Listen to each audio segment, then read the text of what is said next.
I killed Bruce Lee. You're about to hear that shocking deathbed confession from a martial arts master assassin. You'll see how he made the Kung Fu legend's brain explode inside his head by using a near-mythical Chinese death touch. And inside this brief but highly controversial video, you'll learn the same forbidden technique yourself, along with 10 more highly lethal one-touch death moves. Now, beware. These techniques will disable, cripple, and even kill any attacker threatening the safety of you or your loved ones. Plus, it's guaranteed to work no matter how old you are, what your physical condition is, or even if the assailant is heavily armed. Everyone needs these death moves in their arsenal, and I do mean everyone, even an old Marine like me.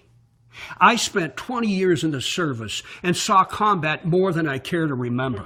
But even I was completely unprepared when two men pulled a gun on my grandchildren and me. I mean, we were in the parking lot of a toy store, for God's sake. The bigger guy put a 9mm to my head. He told me he wouldn't think twice about splattering brains all over the concrete if I didn't do what he said. And I hate to admit it, but I never felt more powerless or scared. I gave them everything they asked for. My wallet, cell phone, car keys, and those even took the shopping bag filled with a new Lego set I just bought for my grandkids. Before I could even process what was happening, they sped off in my truck. I gotta tell you, man, I was stunned. I tried comforting my poor grandkids, who of course were scared out of their wits. And little Daniel even had an accident during the mugging, which even to this day he's never gotten over the embarrassment of. After that day, I knew I had to go on a mission to make damn sure nothing like that ever happened again. But I didn't realize it would lead me deep into the heart of China. My mission brought me to the deathbed of a martial arts master who had honed his craft for more than 70 years. A man who, in his last dying breaths, made a confession to me that will shock the world. I killed Bruce Lee. At first, I didn't believe him. I mean, seriously. But after learning his forbidden one-touch death move, it was impossible to deny his gruesome, tragic story. Plus, he taught me 10 other instant kill techniques, all of which work to take down any attacker, trust me. Anyone can master these in a matter of days. Even if you could barely walk without a cane, you're 90 years old, and you weigh 100 pounds dripping wet. Inside this short presentation, I'll tell you exactly who assassinated Bruce Lee. And I'll share all of the evidence pointing to the fact that he really did kill the most famous Kung Fu legend of all time. I'm also going to show you how the 11 death touch techniques work, so you can start using them in the next 30 minutes to keep your family protected forever. Now let's cut right to it. My name is Robert Lawrence. I'm 59 years old, and I live about 45 minutes outside of Detroit. I always thought of myself as a pretty tough guy. Ready for anything. You know, someone who could always look out for himself. But when those two gunmen jumped us outside the toy store, I had a rude awakening. Not to mention, it was the most humiliating experience of my life. I was trained in hand-to-hand combat by one of the best militaries in the world.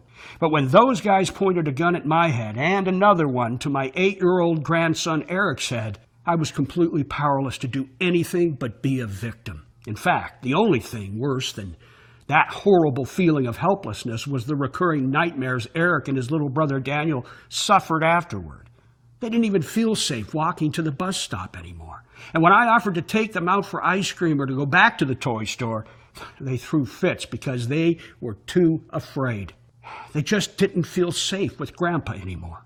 And between you and me, I don't think their mom or their dad did either. And all I can think about, all I could obsess about, was making sure something like this never happened to me or my family again. Well, my first thought was to buy a new gun.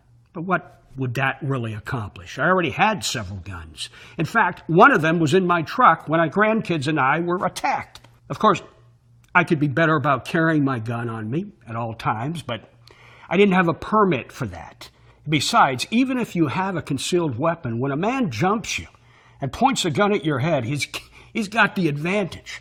Pulling your own weapon might get you shot dead. Plus, my grandchildren couldn't carry guns around the elementary school. So with that ruled out, I started considering self-defense classes for Eric and Daniel.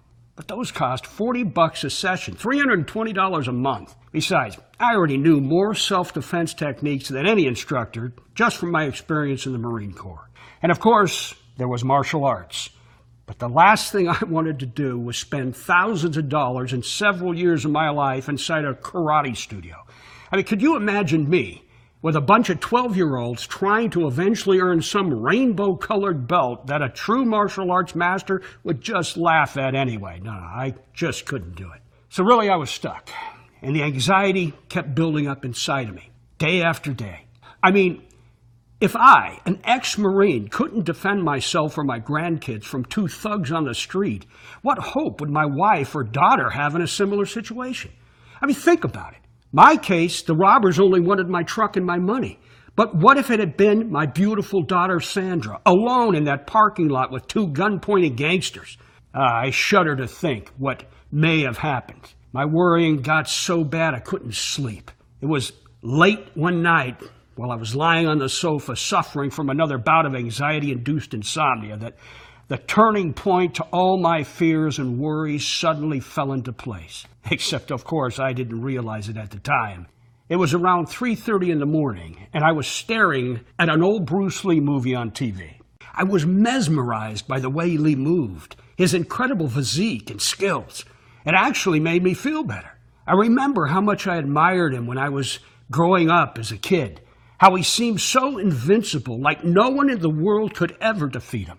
And just like the rest of the world, I'd been shocked when he tragically died at such an early age. I wondered to myself, how did he die anyway? Well, I couldn't remember, so I grabbed my laptop and searched Google. Now, bear with me for a second, because this is important.